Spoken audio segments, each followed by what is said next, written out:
Hello, welcome to my channel, KC, the Sledge Storyteller. Carrie Chug here to talk about the wonderful world of storytelling and to open up discussion about how we can tell the best stories we possibly can. So these last 2 weeks have seen a spike in sales of Sledge number 1, and to those who have bought them, thank you from the bottom of my heart.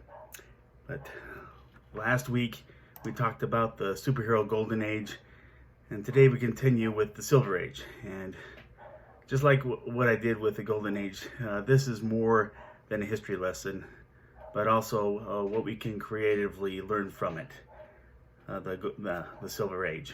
But the Golden Age left the entire comic industry in shambles at the end due to anti-comics propaganda, public outcry, and government involvement that led to difficult censorship guidelines of the Comics Code Authority, all set up in 1954. But if you're feeling lost as to what I just described, I recommend you click the link below to get those details and all others concerning the Golden Age in that previous video. But naturally, this is a period of necessary adjustment when it came to existing superheroes, but at the same time, the publishers took time to create new heroes, and this time, they, with an understanding of what guidelines they had to work under, and also they did redesign old heroes within those standards. Well, that brings us to the year 1956. That's mostly considered to be the beginning of the Silver Age. But DC Comics, they sought the help of editor Julius Schwartz that same year. He was a sci-fi specialist whose first of many projects was a new version of The Flash. This same year, 1956.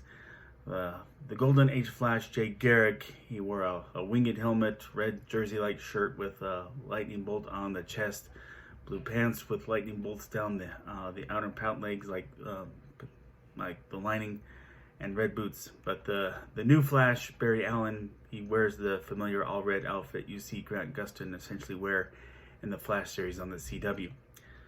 But the approach of Jay Garrick getting his powers, it was very much pseudoscience, kind of weak pseudoscience. He breathed in hard water fumes, trying a little, trying to be kind of scientific.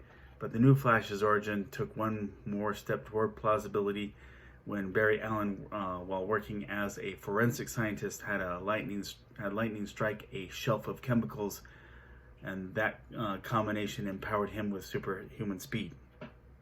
But that new title's sales were off the charts, and so believing that they could repeat that success, they called upon Julius Schwartz again in 1958, and there he created the original character. Well, he had creators collaborating with him, with the Flash, and in this case also with Adam Strange. But Strange was an archaeologist who suddenly got teleported from Peru during an archaeological dig, excuse me, to a faraway planet called Ran through what's called a Zeta beam. Well, once there, he was attacked by one of the planet's predators and rescued by a native woman to that planet named Alana. There, he learned the planet's technology and defended both Ran and Earth against imposing threats through use of the technology he had learned, had already learned from Earth and learned from the planet Ran. But by comparison, Adam Strange was a modest success, but he has remained as part of the DC universe ever since. Then, in 1959, DC had Julius Schwartz develop a new version of Green Lantern. Yeah, the first one, Alan Scott, he too was an archaeologist, but discovered the lantern and the ring, and he wore a red and from there he wore a red and green costume with a cape, and with his Green Lantern ring could create whatever he wanted out of energy that would work against anything inorganic. But the new Green Lantern, Hal Jordan, he wore simple black and green, no cape, and his ring could also create whatever he wanted against anything, but in this case, it wouldn't work against anything yellow. But it too was a huge success. And Now, Superman remained a steady success in the comics, and with a big bit of help from the George Reeves TV series. Also during this time, DC picked up a man named Mort Weisinger as editor of Superman, who kept public intrigue going by expanding the universe with such new villains as Brainiac and General Zod. Also, Superman's cousin, Supergirl, Krypto the Superdog, and other Supermanimals. All the different colors of kryptonite, like red kryptonite, black kryptonite, jewel kryptonite, and on and on. So, Superman, it was easy. Batman, now there was a difficult project. So, Batman and the first Batgirl, they were introduced to convince the public that Batman and Robin were not homosexual. And space aliens became frequent foes to veer away from any urban crime that kids might want to imitate, which was part of the guidelines from the comic code. It couldn't be something desirable to imitate any crime. Batman also got a dog. His name was Ace the Bat Hound, and there was the multi-dimensional troublemaker Batmite. Further, there were a lot of bizarre incarnations of Batman that came forth. Mer-Batman, who grew gills, Rip Van Batman, an obvious take on the Dickens tale, Rip Van Winkle, Zebra Batman, Batboy, and Bat Genie. So no surprise that sales plummeted, and something must have saved him from cancellation, right? So enter again Julius Schwartz in 1964. And so with him, there was no more Batwoman, there was temporarily no Batgirl, temporarily no Alfred, and no more Bat-Hound or Batmite. The trademark yellow circle was put behind the bat on Batman's chest, despite Schwartz's science fiction background. Stories came back to the urban setting inside Gotham City, and greater emphasis was put on Batman being a detective. Batman was on his way back up in sales, and then in 1966 they went through the roof because of the Adam West TV series that started that year, and because the campy style it carried caught on with the general public. That caused them to want to read the comics, and the comics went campy as well to blend with that and keep the readership going, who were expecting that. The TV series lasted 3 seasons because it ended because it got old with the public, and Batman's titles dipped below where they had been before in sales before the TV series started. So once again, he was in a mess. But so Batman's come back from that. It's a story for for next video about the Bronze Age. So speaking for myself, like many others, the 60s series was my introduction to Batman. That made me a huge fan. So I can't hate it for its campiness, and I also hate the notion. I do hate the notion that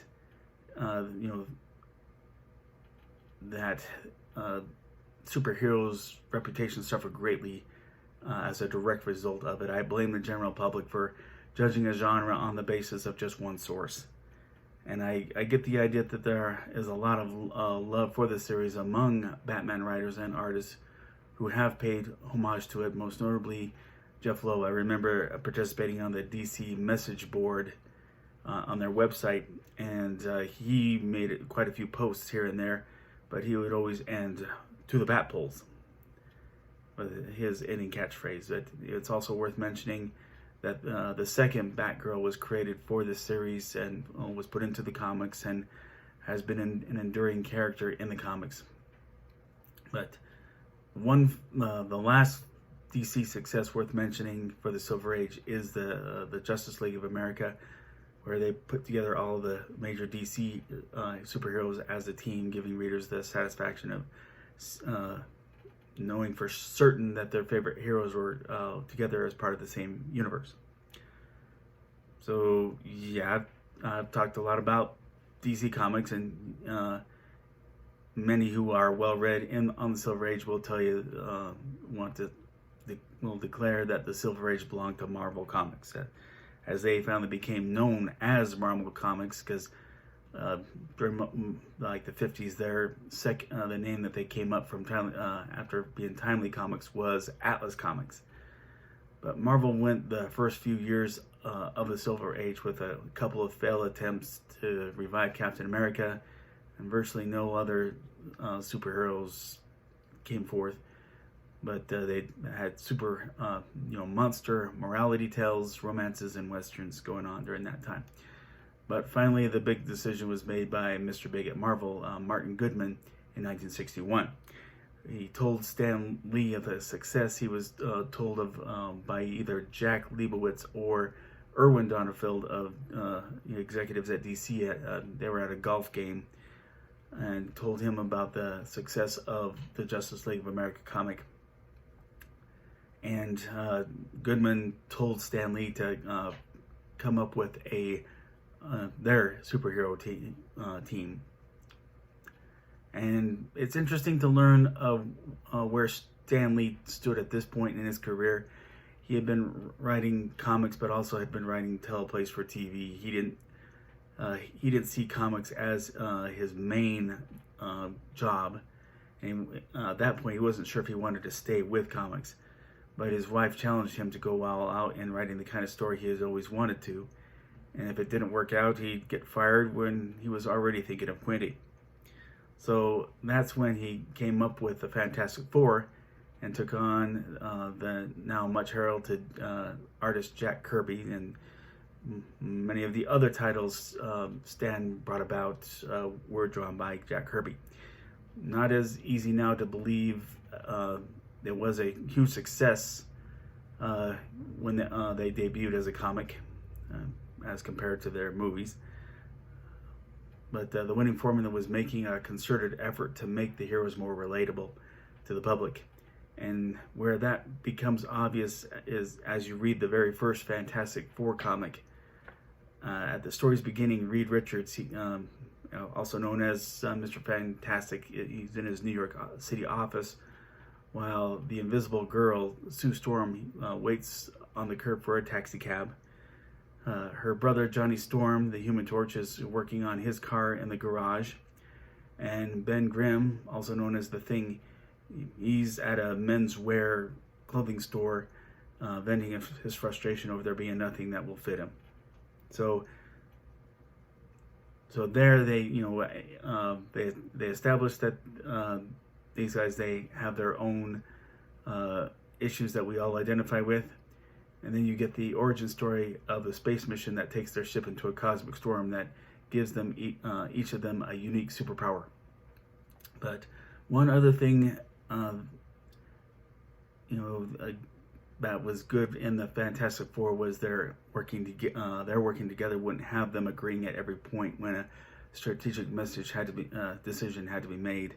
Up until then, if there was any superheroes working together, they would come up with solutions, but there was never any debate over those solutions. But the Fantastic Four, they would argue often and get under each other's skin, and all these aspects were beforehand, again, unheard of in comics. Stan Lee's next innovation was based on his empathy for the monster in Mary Shelley's Frankenstein. Like Stan said, he didn't want to hurt anybody. Just everybody around him were always fearful of something they weren't familiar with. And then he factored in Robert Louis Stevenson's Dr. Jekyll and Mr. Hyde, where Dr. Jekyll involuntarily transformed into a dangerous madman. And this became the basis for the Hulk. Bruce Banner struggled to control his morphing into a misunderstood behemoth. Once again, unprecedented. And next in line, nobody thought a teenager should upgrade from being a superhero sidekick to being an actual superhero. And so Stan Lee's choosing to make teenager Peter Parker SpiderMan amid all the same typical teenage struggles, and learning the hard way that great power comes great responsibility. That had met with opposition from Martin Goodman, who I mentioned before was above Stan at Marvel Comics. So that was another new innovation that people would relate to. X-Men was a metaphor of prejudice against certain groups of people, and two different responses. One group seeking peaceful coexistence, and the other group responding militantly. In Daredevil, you have a blind superhero with Black Panther. The gutsy move was made to depict a black man with high intellect coming from a hidden, technologically advanced African civilization. No need to ask why this was called the Marvel Sans. A lot of great superhero ideas came out, along with a lot of social relevance. But thankfully, DC had several comic creators who had been under Stan Lee's tutelage change over from Marvel to DC, so that they would bring greater dimension to the DC heroes and to make them more relatable and relevant.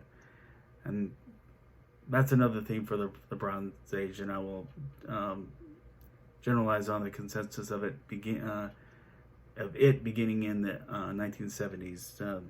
Here we are, Silver Age. It's ending in the 60s. But what to creatively take from what was done with the Silver Age superheroes? In the Golden Age, superheroes had to be first be established. So that of itself was thinking outside the box. Thinking outside the box during the Silver Age dealt with improved applied science, but even more, getting deeper into heroes' emotions. It brought diversity into the superhero realm because several other superheroes of color came onto the scene, such as Storm of the X-Men and Luke Cage.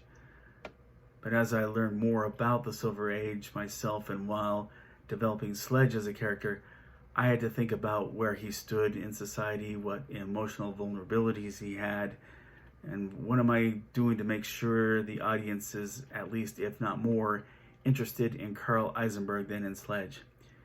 Also, to bring more verisimilitude into his actions and to bring diversity into his world. But that's my insight into the superheroes of the Silver Age. Thanks for watching. If you like this video, please click like. If you like this channel, please click subscribe and share this channel with a friend.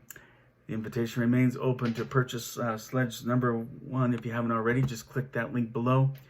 And I keep hoping that to get some discussion going, agree, disagree, something I didn't mention. Please comment below. Let's all seek understanding amid much misunderstanding in our world and treat each other as equals. And amid this health crisis, be safe and God bless.